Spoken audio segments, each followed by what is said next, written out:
Hola compañeros, esperamos que se encuentren bien. Nosotros les vamos a hablar acerca del objeto uno, que habla acerca de los fundamentos que explican la conducta humana y el desarrollo de la personalidad. Bueno, primero que nada, vamos a definir qué es la conducta humana. Cuando hablamos de conducta humana, nos referimos principalmente al comportamiento de las personas. En sí, cada individuo va a tener ciertas particularidades que lo van a hacer diferente y la conducta lo va a expresar en sí. En otras palabras, igual con otros conceptos, la conducta humana pues es la manifestación de la personalidad, así en pocas palabras. Vamos a tener tres elementos que nos van a regular la conducta. Tenemos la finalidad, la motivación y la causalidad. Bueno, pues la finalidad se refiere al fin, se refiere al objetivo de esa conducta y pues es cuando adquiere un sentido la misma conducta. Tenemos la motivación que, como su nombre nos lo indica, se refiere a lo que moviliza que yo me comporte de esa manera o que, pues sí, que el individuo se comporte así. Y finalmente la causalidad. En sí, la causalidad, pues como su nombre nos lo dice, igual abarca las causas y trata pues, de explicar el por qué. Tenemos otros elementos que van a dirigir a la conducta. Tenemos elementos ambientales y elementos biológicos. Estos elementos influyen en la persona y son un factor determinante para la conducta. Los elementos ambientales hablan acerca del medio físico o el medio social en el que el sujeto está rodeado, ya sea pues las personas que están cerca de él, etcétera. Y los elementos biológicos que se enfoca principalmente en las cuestiones genéticas. Vamos a tener diversas formas de conducta que son como indicadores, que son las actitudes corporales, los gestos, el lenguaje y las acciones. Estos pues son importantes ya que es lo que se va a demostrar cuando la persona se está comportando de tal manera y pues como les mencionaba son indicadores importantes. Y finalmente tenemos dos tipos de conducta. Tenemos una conducta natural y una conducta fomentada. En sí, la conducta natural es cuando la persona decide por sí misma. Esto quiere decir que no va a haber otras personas que hayan influenciado o que hayan inducido al individuo a tomar pues ese comportamiento. En cambio, en la conducta fomentada es cuando el sujeto sí es influenciado de tal manera que terceras personas son las responsables de ese comportamiento. Bueno, yo voy a explicar el desarrollo de la personalidad según la teoría de Sigmund Freud, ya que nosotros consideramos que es pues la más importante porque es la que sentó las bases para todas las demás. Entonces, como concepto de personalidad, tenemos que es un conjunto de pensamientos, sentimientos y comportamientos profundamente incorporados que persisten en el tiempo y nos hacen únicos e irrepetibles. Según Freud, la personalidad estaba caracterizada por tres elementos: el ello, el yo y el superyo. El ello es la única estructura que está presente al momento del nacimiento y el ello está regido por el placer y por los instintos. Es decir, como pues poniendo un ejemplo, el ello sería como cuando tienes sed y vas caminando en la calle y ves un charco de agua. Entonces nuestros instintos, como cualquier otro animal, sería tomar directamente de ese charco de agua. Pero después tenemos el yo. El yo se rige por la realidad y el yo va a tratar pues, de demorar la satisfacción y los deseos del ello. Como ejemplo del yo, pues el yo vería la realidad y diría de que, bueno, tenemos sed, hay un charco de agua, pero no podemos tomar de ese charco de agua, tenemos que esperarnos. Entonces, después tenemos el super yo. El super yo se rige bajo los estándares de moralidad y de conciencia. Entonces, si el yo ve una botella de agua, pues puede pensar que sería buena idea robarla, pero el super yo le va a decir de que no, robar está mal, entonces uno como persona no se va a robar la botella gracias al super yo. Entonces, el super yo se encarga de decidir qué es bueno y qué es malo y de recompensar o castigar las acciones del yo. Es decir, que si el yo decidió robarse la botella, el super yo lo va a castigar pues dándole culpa. Es como un Pepe el Grillo. Y después tenemos las etapas de desarrollo según Freud. En- a, estas, a estas etapas vamos a tener factores ambientales externos y aspectos internos que van a pues, afectar cada una de ellas. Entonces, primero tenemos la etapa oral. La etapa oral es desde el nacimiento hasta el año o los 18 meses aproximadamente. Eh, bueno, la etapa oral consiste básicamente en que los bebés chupan, cuando les empiezan a crecer los dientes, muerden las cosas y pues una demasiada gratificación de la etapa oral puede provocar a una persona que sea optimista, que sea crédula y que pues confíe demasiado en los demás. Y muy poca gratificación pues va a provocar lo contrario, va a provocar que esta persona sea pesimista, sea sarcástica y que no confíe en los demás. También puede ser que sea hostil. Después tenemos la etapa anal. La etapa anal va más o menos de los 18 meses o un año a los 3 años. En esta etapa es cuando pues, el infante está empezando a aprender a ir al baño, a controlar sus esfínteres y pues esto le provoca cierto placer. Entonces, en esta etapa se puede provocar una fijación y esta fijación puede provocar que la persona se vuelva un poco autodestructiva o que siga actuando un poco infantilmente. O por el otro lado también puede provocar que la persona se vuelva muy obstinada o muy ordenada. Después tenemos la etapa fálica. La etapa fálica va de los 3 a los 6 años. Y en esta etapa tenemos que pues el niño descubre sus genitales, pero no lo hace de una manera consciente, o sea, lo hace de manera así como inconscientemente le provoca placer. Entonces, en la etapa fálica, pues también también, o sea, los niños van a hacer una conexión muy fuerte con las mamás, las niñas con los papás, y a esto se lo conoce como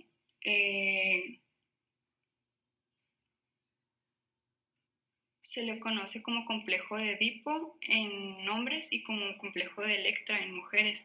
Entonces, pues una fijación en esta etapa va a provocar sentimientos de vanidad y egoísmo o, pues por el contrario, va a provocar baja autoestima o sentimientos de minusvalía. Después tenemos la etapa de latencia que se da entre los 6 años y los 12 años aproximadamente. En esta etapa tenemos que, pues, o sea, las niñas y los niños no van a interactuar entre ellos, o sea, es como una etapa de descanso y las niñas van a jugar con niñas, los niños van a jugar con niños. Esta etapa es en la que generalmente los niños dicen de que, ay, qué asco las niñas y así. Entonces, por último, tenemos la etapa genital. En esta etapa genital, pues es cuando se descubre la sexualidad y se da durante la pubertad y la adultez. Bueno, la psicología como ciencia. La psicología proviene del griego psique, que significa alma, y logos, que significa ciencia. La psicología es la ciencia que estudia la conducta y los procesos mentales. Trata de describir y explicar todos los aspectos del pensamiento, de los sentimientos, de las percepciones y de las acciones humanas. Entonces, pues básicamente la psicología es el estudio científico de la conducta y la experiencia, tanto de seres humanos como de animales. Y la psicología va a estudiar el comportamiento de los organismos individuales en interacción con su ambiente, los procesos mentales de los individuos y los procesos de la comunicación, desde lo individual hasta lo microsocial. Y mucha gente considera que la psicología no se puede considerar una ciencia, ya que pues su objeto de estudio es la conducta y no necesariamente pues es susceptible de ser investigado por medio de un método experimental. Sin embargo, muchos psicólogos, bueno, o todos los psicólogos se basan en el método científico para encontrar respuestas, por lo tanto, pues se considera una ciencia. La conducta humana individual es la forma en la que actúan las personas cuando se encuentran solas. Este comportamiento estaba utilizado por las empresas para poder llevar a cabo una mayor productividad de sus empleados y que aparte los empleados se sintieran en un ambiente cómodo. Los fundamentos de la conducta individual son lo que nos diferencia de las demás personas, es lo que nos hace únicos. Hay 5 fundamentos. El primer fundamento son las actitudes, que estas son las diferentes formas en las que respondemos ante algunas situaciones. El segundo fundamento es la autoestima, que se ha comprobado que las personas que tienen una buena autoestima están dispuestos a desarrollar otros comportamientos sociales. El tercer fundamento son los gustos.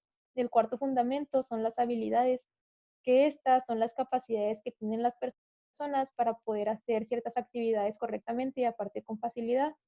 Y por último tenemos la motivación, que es lo que nos impulsa a hacer ciertas actividades o ciertas acciones para poder cumplir nuestros objetivos.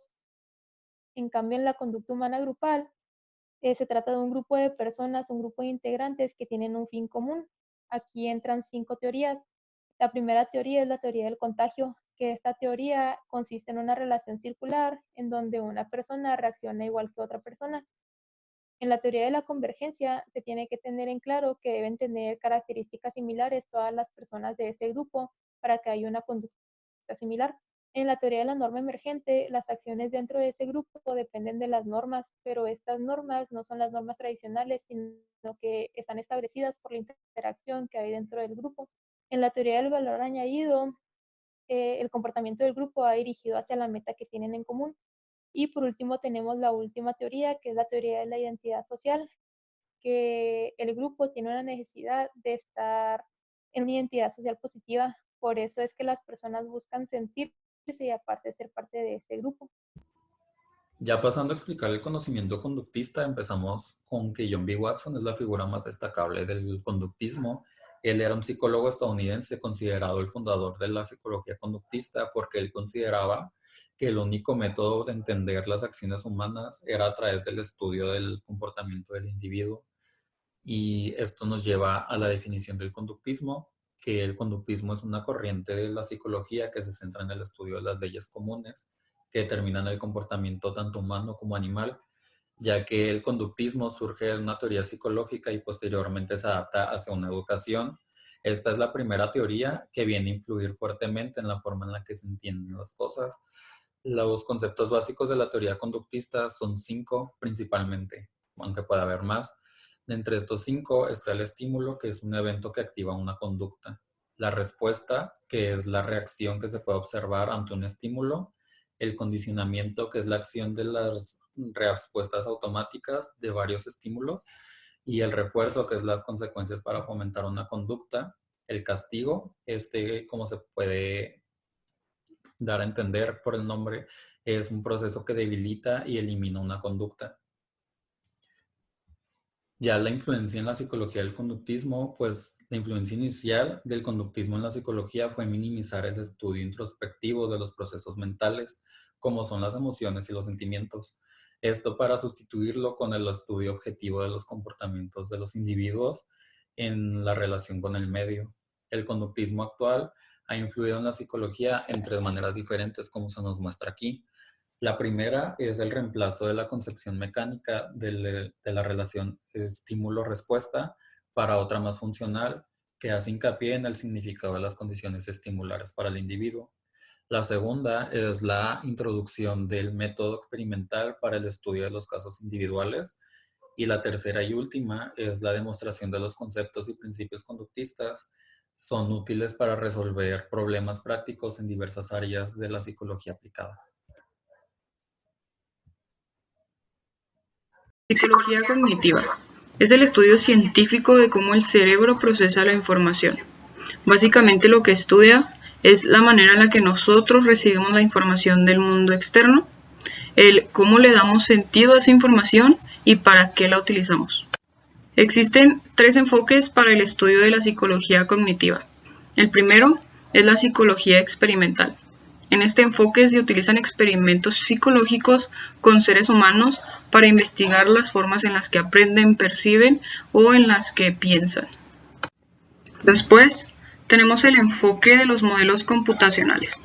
Este involucra la simulación de aspectos de la cognición humana por medio de programas computacionales para hacer posible la comprobación de los modelos que se han hecho del funcionamiento cerebral.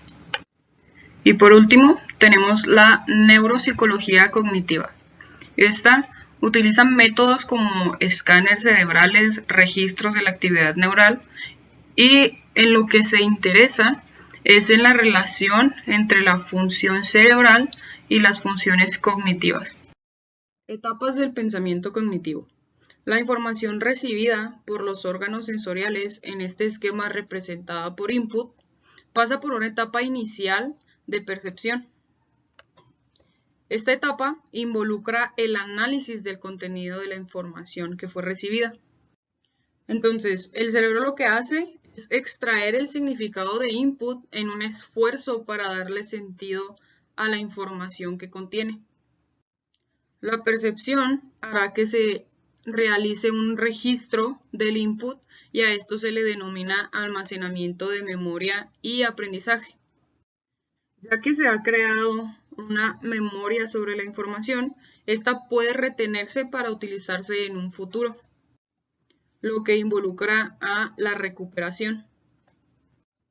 Y pues finalmente, esto origina el pensamiento.